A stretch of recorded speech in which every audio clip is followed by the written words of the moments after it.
What's up, everybody? Welcome to the September 10th edition of Horror Headlines. I am Flanigan John Maher. That is the hitman, Hunter Shambliss from Welcome to Primetime. We are here to read you the best headlines for the last 7 days in horror. Hunter, how you doing this evening? I am doing fantastic, John. We have 5 news topics for tonight, including 2 brand new trailers. So I'm ready to get into it. How are you doing? I'm definitely ready to get into it. I watched the trailers this week, so I will not be caught off guard. Hunter, what do we got first? All right, from bloodydisgusting.com. It's our main topics. Mike Flanigan aims to make The Exorcist his scariest movie yet. David Gordon Green's planned Exorcist trilogy, which began with the poorly received Exorcist Believer, is no more, with Blumhouse pivoting down a bold new path instead. Mike Flanigan will be directing the next installment in the franchise for Blumhouse and Morgan Creek, and it's already been dated for a theatrical release on March 13th, 2026. While the plot details are currently under wraps, the new film will tell an all-new story set in the Exorcist universe and is definitely not a sequel to last year's The Exorcist Believer. Flanigan's feature is said to be a radical new take for the franchise, and he teases his vision for the franchise's big return in a new chat with the Hollywood Reporter this week. He said, "We aren't making this easy on ourselves, but I've always felt there's no point in going into a franchise or into a property that's monolithic unless there is something new you can bring. I chased The Exorcist very aggressively because I was convinced I had something I could add." So, thoughts on the update by Mike Flanigan saying he wants to make this the scariest movie yet? I mean, Mike Flanigan definitely had his work cut out for him. Jamie, thank you for joining. Jamie, thank you for sending the heart me. We appreciate it. But we all know Mike Flanigan has his work cut out for him. This is actually like a very monumental thing. This is big news in the horror community. Obviously, no slight to David Gordon Green. David Gordon Green is good at what he does. David Gordon Green is a great comedy director. Him and Danny McBride together make great comedies. Oh, hey, Jamie, how you doing again? And, the Halloween movies, I think, were good. I thought Halloween was good. Halloween Kills was good. Halloween Ends, divisive. I think it's okay. Exorcist Believer, well. Exorcist Believer, I think DGG's luck just ran out. We all know that Exorcist Believer, everyone panned that movie. It was not in the vision. It was kind of like Exorcism Power Rangers across multi-denominational Power Rangers. So people crapping on Exorcist Believer was to be expected. So the hole is large, but one of the heroes everybody was clamoring for was to get Mike Flanigan in there to talk about doing a better movie. He better be confident. I need a confident Mike Flanigan coming in. Him telling me it's the scariest movie he's ever done. I mean, I've seen Dr. Sleep, so that's a tall hill to climb. But I believe if anybody can do it, it's probably going to be Mike Flanigan. What do you think, Hunter? Yeah, I'm in the same boat. Mike Flanigan is one of the best horror directors working today. When you look at, I don't think he has missed one movie he has directed or he was a part of. Even the TV shows he was a part of have kicked ass. So the fact that he's walking into this franchise like The Exorcist, and as he said, when you go into a franchise like this, you want to make sure you're doing it because you can add something new, something that hasn't been seen in this franchise before. So with him saying that, it gets me more excited because I know he's not just going to go in and do it for, a cash grab. Like, he has a story he can tell. And based off of his Midnight Mass show, where that dealt with horror and religion, that gets me very excited to see what kind of horror take he's going to have on this kind of religious exorcism type movie. If we want to look what Mike Flanigan did on a smaller scale, let's just look at the history, right? We know Mike Flanigan directed Ouija Origin of Evil, which came on the heels of Ouija. Ouija was horrible. Ouija, and it's like a Hasbro property, right? It's like these Hasbro movies that kind of just suck. But he took a movie that had a horrible premise and a horrible movie, and then came in right on the back of it and made a great movie. Mm-hmm. So if he could turn Ouija around, even with the damage that has been done to the Exorcist, brand with the Exorcist Believer, I do believe it's in the absolute best hands. Maybe there's a few other directors who can maybe handle it, but I think Flanigan is so hot right now that even the mythos of Mike Flanigan being attached helps them. Oh, it definitely does. Having a big name like that. I think the problem that Blumhouse made with David Gordon Green was trying to capitalize off of the success that the Halloween movies had and trying to make The Exorcist into a trilogy that was planned from the beginning, just like they did with Halloween, and expecting the same results. Everyone's just doing trilogies now. Yeah, and with The Exorcist and the Halloween franchise are two completely different monsters to tackle. I thought that The Exorcist Believer by itself could be an okay movie. I think once they bring in the ties to the original and Ellen Burstyn, that's where the movie really sinks for me. I also feel like, Mike Flanigan is a genius when it comes to like smoothing things over. Obviously, we know the story about The Shining. We know how Stephen King and Stanley Kubrick had different visions.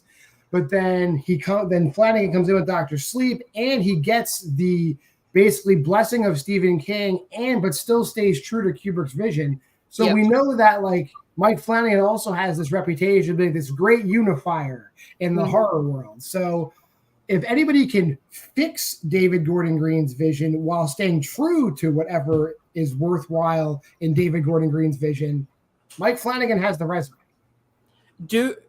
With Blumhouse's track record this past year, I actually have heard pretty decent reviews on See No Evil, which is coming out, I believe, this week, correct? This Thursday it's coming out, and the people are saying it's like great. It's like 85% on Rotten Tomatoes right now. Yeah, but whatever. I still, even if Speak No Evil is like the greatest movie. Speak No Evil. I'm sorry. Even if Speak No Evil winds up being the greatest movie of the year, that's not enough to wash this Blumhouse stink off. Like this year, we have Night Swim, Imaginary, and Afraid. All movies that have like unique concepts that like they're mailed in, but they dipped it in shit and then mailed it in. Like that, like fine.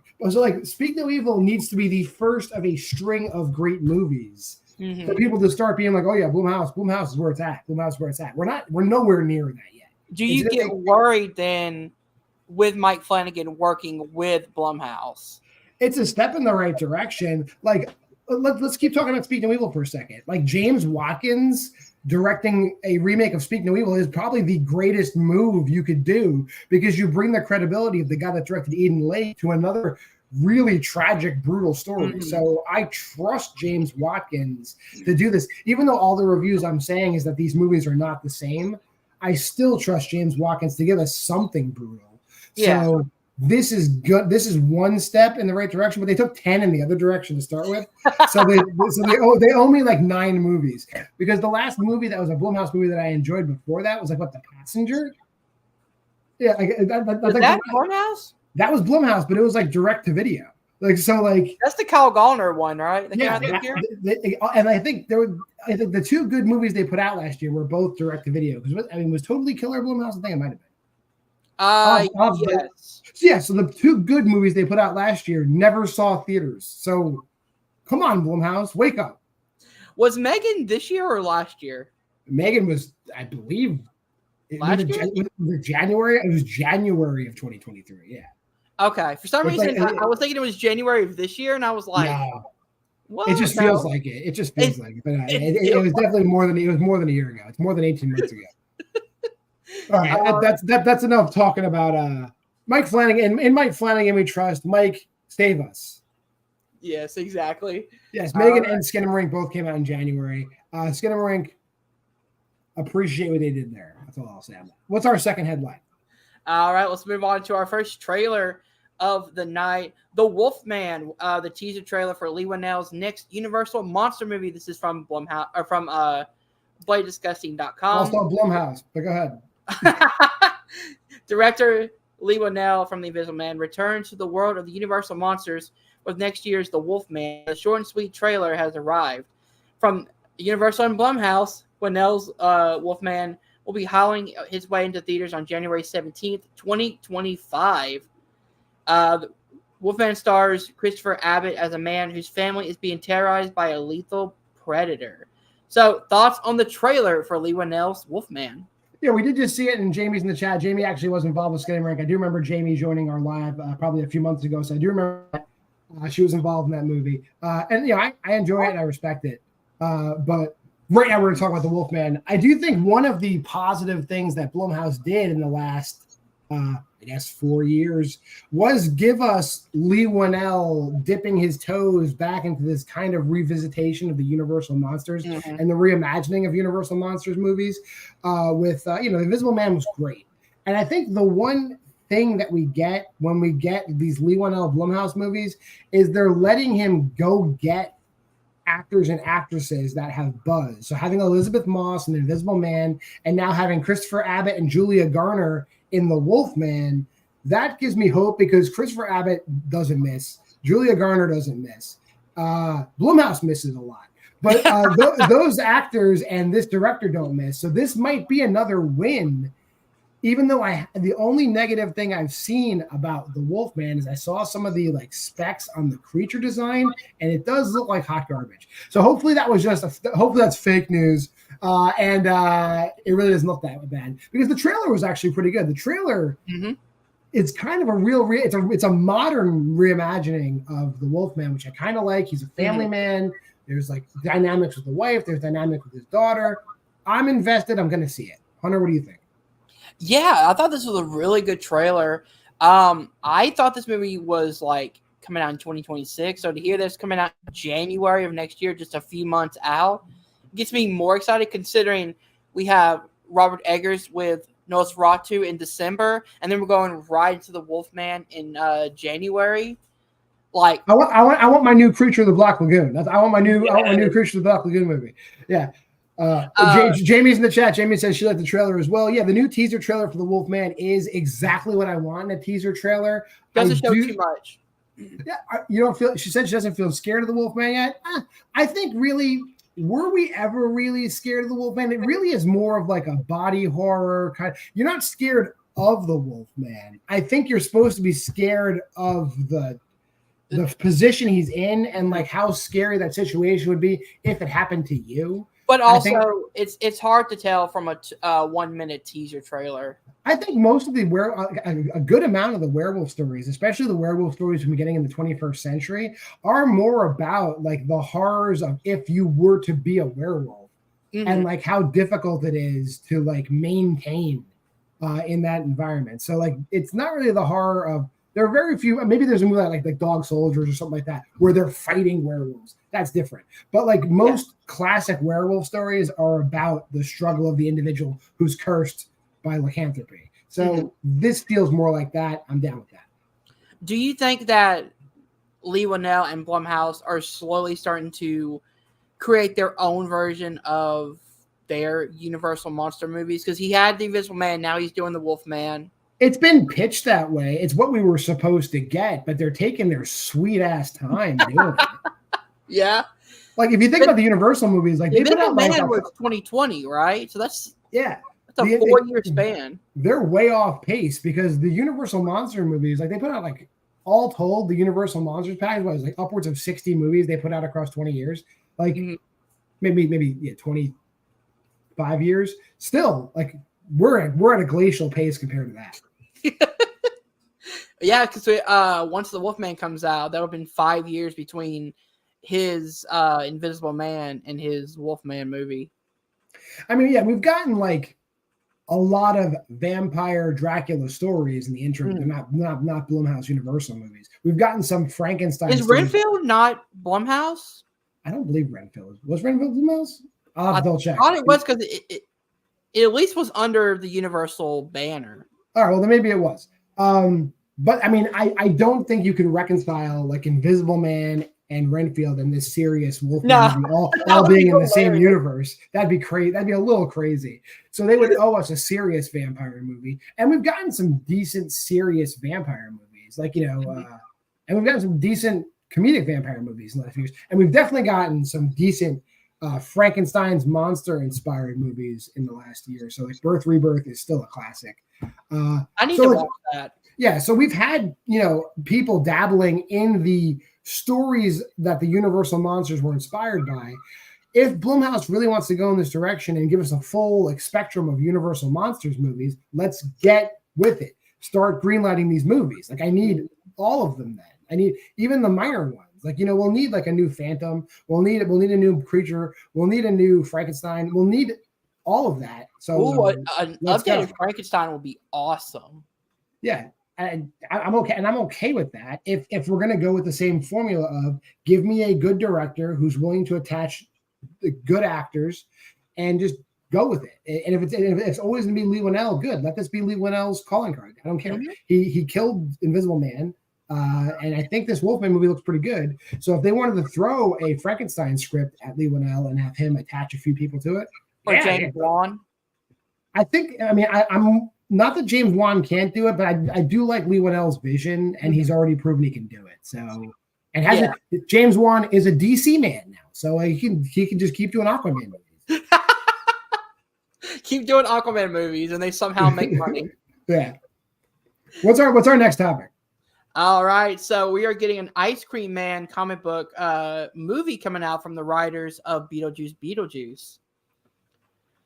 Image Comics' popular comic book series, The Ice Cream Man, was at one point being turned into a television series, but is now, or for the now defunct QB-TV.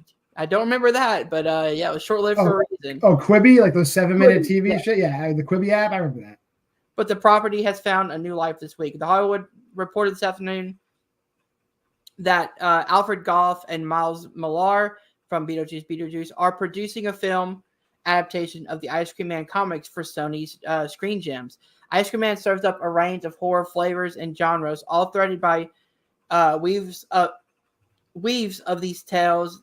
The titular character, who would be a friend or foe, an angel or a devil.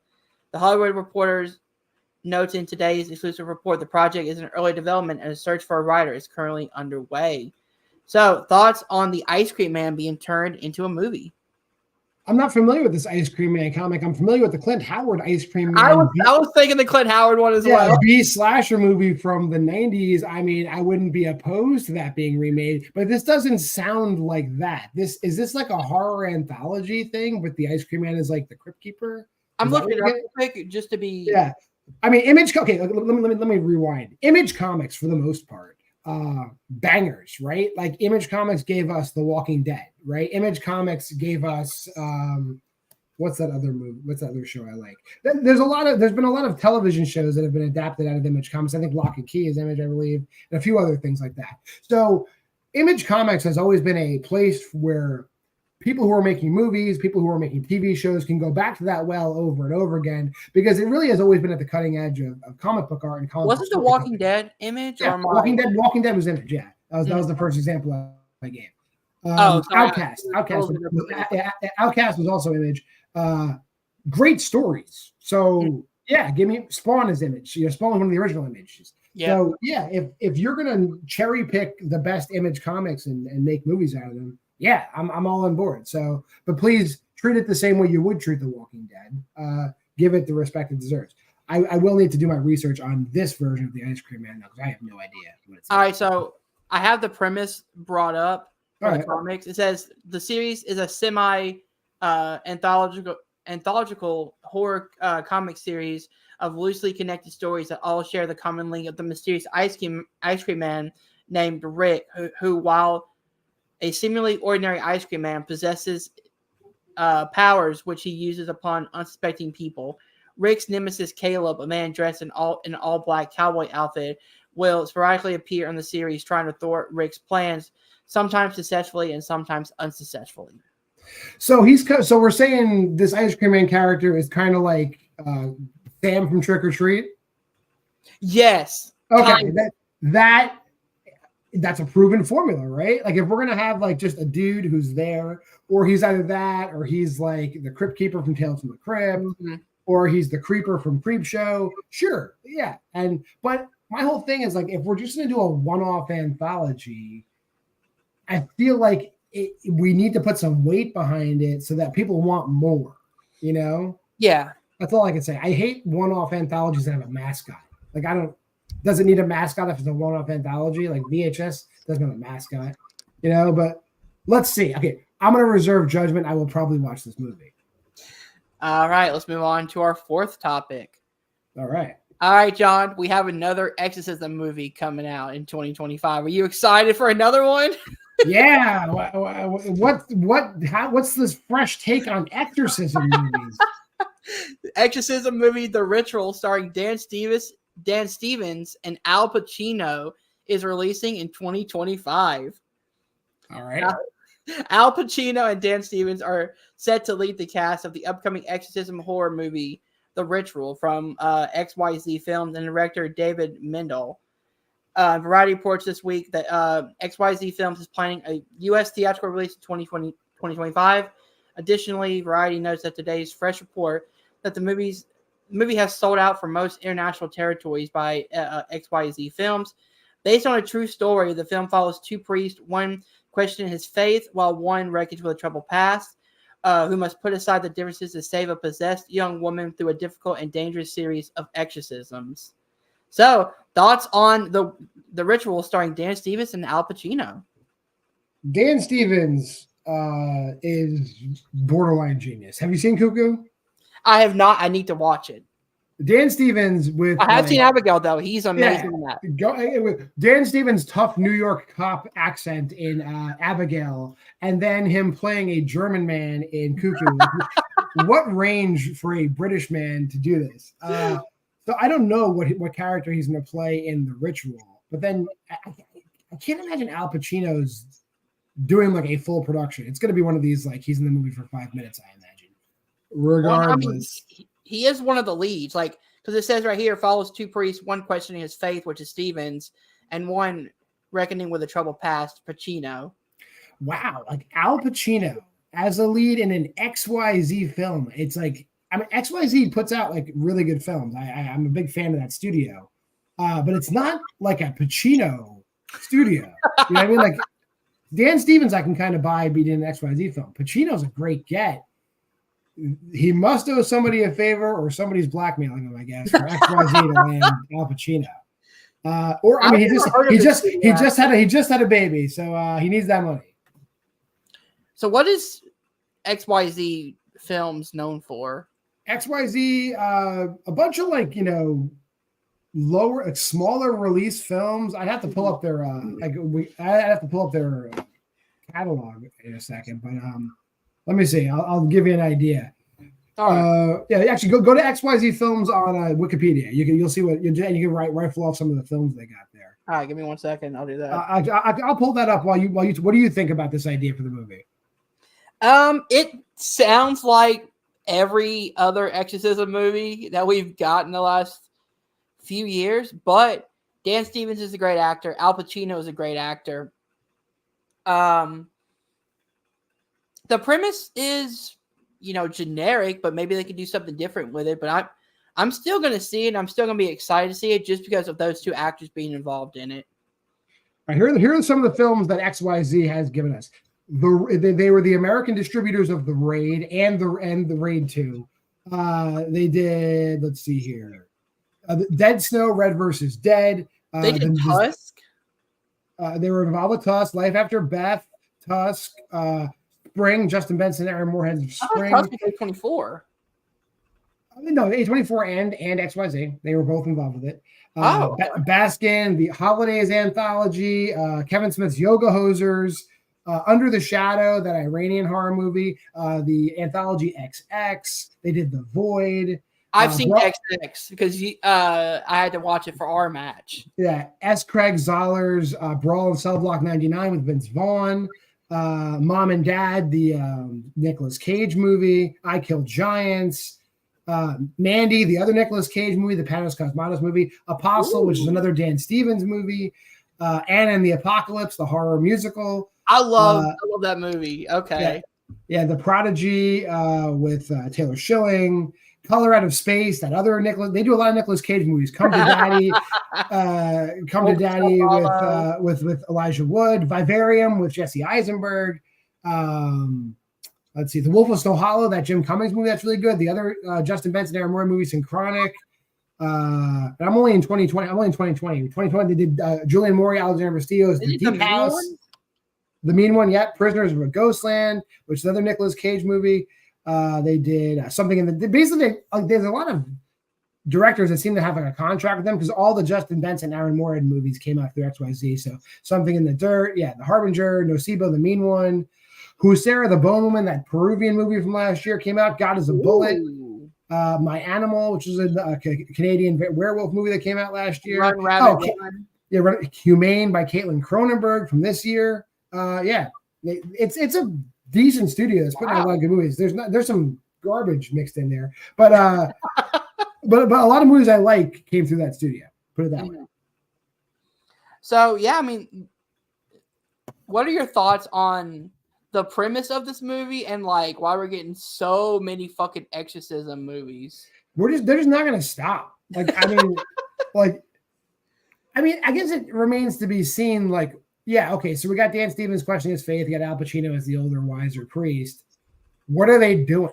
Like, if it's just like there's a little boy and the devil's in him. Like, we've seen that. I'm almost beyond giving a shit about that premise. If it's anything else, like I'm willing to give it a shot. That's literally The Exorcist. Yeah, I've seen The Exorcist, and I've seen The Exorcist, believe me. I don't need that story anymore. At least if you get a movie like The Pope's Exorcist, it's cool because you have like a hip Russell Crowe playing a badass priest. I don't know. This movie does sound like The Exorcist, right? It kind of does, but like we only know like that little premise that there could be something more in the movie, and I hope there is that really turns it on its head. By the way, from Facebook. What do we got? Oh, hey, Ann Lois, how's it going? But if it's just the same old like exorcism format, then that's gonna get kind of annoying if we keep getting the same type of movie. For Al Pacino, for Alphonse Pacino, I will go one more time. But please stop making this movie. Like, just stop making like this priest and this priest saving a kid. I don't need it anymore. There's too many of those movies. Oh man! All right, let's move on to our last topic. Are you ready? Yeah, I am ready. All right, this is our second trailer for a Prime movie called House of Spoils. So again, from BloodyDisgusting.com, Oscar winner Ariana Close stars in as a high-pressure chef in House of Spoils, a new genre-bending thriller that explores the chaos she encounters both in and out of the kitchen. Amazon MGM Studios has unveiled the first trailer teasing the culinary nightmares ahead for the head chef. House of Spoils will have its world premiere at Fantastic Fest on Saturday, September 21st, before premiering globally on Prime Video on October 3rd, 2024. The film follows an ambitious chef as she opens up a restaurant on a remote estate where she battles kitchen chaos, crushing self-doubt, and a haunting presence who threatens to sabotage her at every turn. So thoughts on the trailer for House of Spoils? Yeah, watch this trailer before we went live here. It kind of gives me like The Menu vibes, but it's not funny. Yeah, and so like it's kind of like the opposite side of The Menu where like she is like a Michelin level chef. She has been given the opportunity to open like a dream restaurant in a remote location. But like instead of her messing with everyone else, like somebody's messing with her. Mm-hmm. So it's kind of like an inversion of The Menu. Is that the kind of feels you were getting? Kind of, because there was a few moments in the trailer where I found myself laughing. And it seems like it's going to have that kind of dark comedy to it that The Menu had. Yeah. But also, like, I'm interested to see what is actually causing the food to spoil like that. If it's going to be somebody sabotaging her, or if it's going to be something that, like, maybe is in her head, or maybe because there is an interesting idea of, like, a chef who is overworking themselves. Because you saw in the trailer, she is taking pills for something. Maybe she's just hallucinating that all this food is going bad, and that slowly drives her crazy. Definitely, and like honestly, it feels like if you're a person who is squeamish with like mold and like maggots and like bad food, this movie's gonna hit you where it hurts, because like there's definitely a lot of in the short 2.5 minute trailer, there was a lot of like spoiled food imagery that was like unsettling to me as a lover of food. So thoughts on the trailer as a whole? I don't think it showed too much like most trailers. Yeah, I'm not clear about like what exactly is going on. Like I clearly like she's the hero, she's the main character, she is at odds with something. I read some of the descriptions where like there is like a previous owner of the property is he sabotaging her? Is it a curse? Like we don't know. So it's again, it's familiar themes, but like this is the way it's put together feels novel. Yeah, I'm definitely excited to see what it actually is, like what is causing this. I am personally going in thinking that it's going to be just her, like mentally seeing that. Maybe she's overworking herself, and maybe she just starts seeing mold everywhere. That'd be an interesting turn. But somebody messing with her, that's good too, because then you can really go into the good guy versus bad guy dynamic of it. I'm just excited to see new unique horror movies and that aren't just the same rinse and repeat. Yeah, and Ariana DeBose is very capable. I mean, ISS was not a great movie, but she was fine in it. And I've found her to be capable in pretty much every other role she's been in. So like she's a fine person to build a movie around. I'm going to watch it. Oh yeah, I'm definitely gonna watch it as well. Those are all the topics. Yeah, and I'm not seeing anybody coming through the live on either side. So let's just wrap it up for today then. And if you made it this far in the video on YouTube, definitely like, comment, subscribe, share to Welcome to Primetime. You can go over to Why We Love Horror. You can do the same stuff there, like, comment, subscribe, and share. Hunter's Facebook group, Welcome to Primetime. Mine, Why We Love Horror. You can see the TikTok right here, WWL Horror. Hunter's over at Nerd Entertainment Network on TikTok. And by the way, I got the Face of Horror competition going on. So if you do the website, actually it's not here on YouTube, it's on the TikTok. Go to the TikTok. You'll see there it is faceofhorror.org/2024/ my name, JOHN-MAHER. I'd appreciate your votes. But until next time, man. Thanks, Hunter. And Hunter, what do you got going on?